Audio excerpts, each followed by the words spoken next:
Olahraga basket Olimpiade 2024 telah usai. Selama Olimpiade ini, banyak momen-momen memorable yang tercipta, seperti misalnya tim Super Amerika Serikat, clutch moment dari Stephen Curry, Kanada yang underperform, hingga kejutan dari small man pendek asal Jepang, Yuki Kawamura. Kawamura memang hanya memiliki tinggi 172 cm, meski begitu, ia punya kelincahan dan keberanian yang luar biasa. Tembakan jarak jauh dan skill playmaking-nya juga luar biasa, membuatnya ditakuti dan disegani oleh lawan-lawannya. Kawamura memang tidak berhasil membawa timnya meraih satupun kemenangan di Olimpiade 2024 ini. Meski begitu, mereka tidak pernah kalah jauh dan bahkan berhasil membawa Prancis ke babak overtime. Berkat keberanian dan penampilan super cemerlangnya, Kawamura pun akhirnya mendapatkan kesempatan untuk bermain di NBA. Tapi, sebelum lebih jauh, mari kita bahas background-nya. Siapakah dia sebelum bermain di Olimpiade ini dan apakah ia bisa masuk ke roster utama di musim mendatang? Sebelum kita ke videonya, buat kalian yang pengen bikin jersey basket custom, maka EZ Sportwear jawabannya. Di EZ Sportwear, kalian bisa buat jersey dengan desain apapun dan model apapun. Kalian juga bisa minta bantuan admin EZ untuk mendesain jersey kalian. Oh ya, di bulan Agustus yang mana merupakan bulan kemerdekaan Indonesia ini, EZ ngadain promo, yaitu Rp100.000 untuk satu set jersey. Murah banget kan? Yuk segera bikin jersey basketmu di EZ Sportwear. Kunjungi Instagram mereka, yaitu @EZ-Sportwear, atau WhatsApp mereka di 0895 4260 91060. Jepang, saat ini mungkin merupakan negara basket terbaik di Asia. Negara ini bahkan bisa dibilang telah mengalahkan kekuatan Lebanon dan Cina, yang sebelumnya merupakan raksasa basket Asia.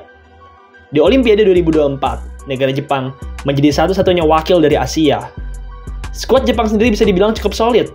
Mereka dipimpin oleh pemain NBA terbaik di sepanjang sejarah mereka, yaitu Rui Hachimura. Lalu ada forward NBA tinggi, Yuta Watanabe, pemain naturalisasi bertalenta, Josh Hawkinson, small man kecil dan gesit, Yuki Togashi, serta small man muda underrated, Yuki Kawamura. Jepang bertanding sebanyak 3 kali di babak grup, namun sayang, mereka kalah di seluruh laga tersebut. Bagaimanapun, meski kalah, tapi mereka bisa dibilang kalah dengan terhormat. Mereka kalah 84-102 dari Brasil, overtime 94-90 dari peraih medali perak Prancis, dan 97-77 dari juara FIBA World Cup terakhir, yaitu Jerman. Meski kalah, tapi mereka kalah dengan terhormat. Yuki Kawamura menjadi pembeda dan salah satu pemain terbaik di Jepang. Ia merupakan pencetak poin terbanyak kedua di Jepang dengan 20,3 poin per game. Ia hanya kalah satu tingkat di bawah pemain NBA besar yaitu Rui Hachimura yang mencatatkan 22 poin per game. Bahkan, jika kita melihat total poin, Yuki Kawamura berada di atas Rui Hachimura. Kawamura mencetak total 61 poin selama Olimpiade 2024, sementara itu Hachimura hanya mencetak 44 poin saja. Dalam urusan assist dan steal, Yuki Kawamura juga menjadi pemain tertinggi di Jepang. Ia mencatatkan 7,7 assist dan 1,1 steal per game. 7,7 assist per gamenya merupakan salah satu yang tertinggi di Olimpiade 2024. Dari 3 game yang ia jalani, game yang paling memorable adalah saat melawan Prancis. Kawamura benar-benar on fire dan percaya diri saat berhadapan melawan Prancis. Ia tak takut melakukan penetrasi ke area paint, bahkan meski di sana dijaga oleh 2 Eiffel Tower, yaitu Rudy Gobert dan Victor Wembanyama. Pada kuarter keempat, pemain utama Jepang, Rui Hachimura, dikeluarkan dari wasit karena 2 kali melakukan flagrant foul. Awalnya, para fans mengira Jepang akan langsung kalah terbantai usai Hachimura keluar, namun rupanya dugaan orang-orang salah.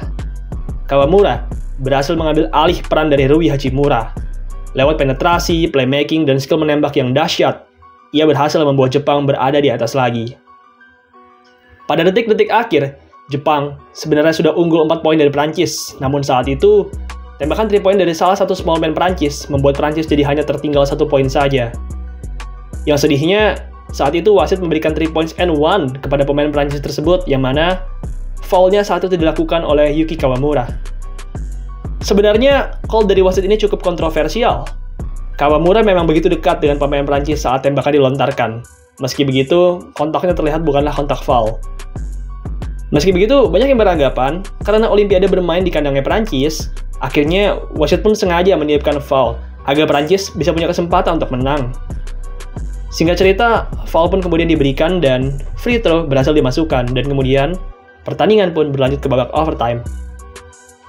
Di babak overtime, Prancis berhasil tampil lebih unggul dari Jepang yang telah kehilangan Hachimura, dan akhirnya Jepang pun kalah 94-90. Bagaimanapun, meski kalah, tapi Kawamura berhasil tampil outstanding di game ini. Bermain selama 33 menit, Kawamura tampil luar biasa dengan 29 poin, 7 rebound, dan 6 assist. Usai game tersebut, Kawamura langsung dikenal oleh fans basket dari seluruh dunia. Melawan Brasil, Kawamura pun tak kalah tampil ciamik. Bermain selama 30 menit, Kawamura tampil dahsyat dengan double-double, 21 poin dan 10 assist. Ia juga beberapa kali mempermalukan pemain-pemain tinggi dari Brasil. Performa luar biasanya mengingatkan kita kepada small man Boston Celtics era 2010-an, Isaiah Thomas. Kawamura benar-benar tampil balak monster di Olimpiade. Namanya semula tak dikenal oleh fans basket biasa, tapi kini namanya amatlah melejit. Kawamura sendiri sebenarnya memang sudah menunjukkan tanda-tanda bahwa ia merupakan pemain yang hebat. Di FIBA World Cup 2023 yang lalu, Kawamura berhasil menunjukkan kelincahan dan keberaniannya yang luar biasa. Ia dan timnya bahkan saat itu berhasil menundukkan Finlandia-nya Lauri Markkanen. Kemenangan tersebut menjadi salah satu kemenangan terbesar di dekade ini. Tahun 2023 bisa dibilang sebagai tahun pecah telurnya Kawamura. Pada tahun tersebut, pemain yang lahir pada 21 Mei 2001 ini benar-benar sempurna di Liga Basket Jepang. Ia berhasil menyabet banyak gelar di tahun 2023 tersebut, mulai dari pemain baru terbaik, All B-League First Team, serta B-League MVP. Ia juga berhasil menundukkan Finlandia di FIBA World Cup 2023, yang mana semakin memperindah tahunnya dalam basket. Usai performa yang luar biasa di Olimpiade 2024 pun, Kawamura tampil makin luar biasa. Meski ia merupakan salah satu pemain terpendek di Olimpiade, namun ia tetap tampil garang dan berhasil membuat takut lawan-lawannya. Kini, Kawamura telah mendapatkan exhibit 10 kontrak dari Memphis Grizzlies. Buat yang belum tahu, exhibit 10 kontrak merupakan salah satu jenis kontrak terendah di NBA. Pemain yang mendapatkan kontrak ini punya kesempatan untuk ikut latihan di training camp, dan jika tampil apik, maka mereka bisa saja mendapatkan two-way contract atau bahkan kontrak reguler di NBA. Kesempatan ini jelas merupakan kesempatan terbesar yang pernah Kawamura dapatkan. Ini merupakan pertama kalinya ia mendapatkan tawaran dari liga sebesar NBA. Jika seandainya Kawamura berhasil masuk, maka ia akan menjadi pemain NBA terpendek di sepanjang sejarah Jepang. Ia juga akan menjadi pemain terpendek di NBA 2024-2025. Sebelumnya, di tahun 2004 yang lalu, pernah ada pemain Jepang setinggi 175 cm yang bermain untuk Phoenix Suns. Pemain tersebut adalah Yuta Tabuse. Ia saat itu amatlah populer dan merupakan pemain Jepang pertama di NBA. Ngomong-ngomong, saya ada fakta menarik. Meski sudah berusia 44 tahun saat ini, tapi Yuta Tabuse masih aktif bermain basket. Kini, ia bermain di Utsunomiya Braves. Ya, itu merupakan tim yang pernah dihuni oleh pemain asal Bali, Brandon Jawato. Jawato pernah bermain satu tim dengan Yuta Tabuse. Jika Kawamura berhasil masuk ke roster Memphis Grizzlies tahun ini, maka ia akan menggeser Jacob Gilyard sebagai pemain terpendek di NBA. Gilyard memiliki tinggi 173 cm, sementara itu Yuki Kawamura memiliki tinggi 172 cm. Mereka hanya memiliki selisih tinggi 1 cm saja. Untuk kesempatan, memang kesempatannya terlihat kecil untuk Kawamura bisa bermain. Meski begitu, perlu kita ingat, Grizzlies sedang agak mengalami krisis point guard. Point guard utama mereka, Ja Morant, masihlah cedera. Lalu, backupnya, Derrick Rose, juga sudah semakin mengalami pengurangan menit bermain. Melihat hal ini, Kawamura sebenarnya punya peluang untuk mengisi barisan point guard di Grizzlies. Semoga saja Kawamura dapat tampil apik di training camp dan bisa masuk ke roster utamanya Memphis Grizzlies. Baiklah, demikian video hari ini. Terima kasih untuk teman-teman semua yang telah menonton, dan sampai jumpa di video selanjutnya.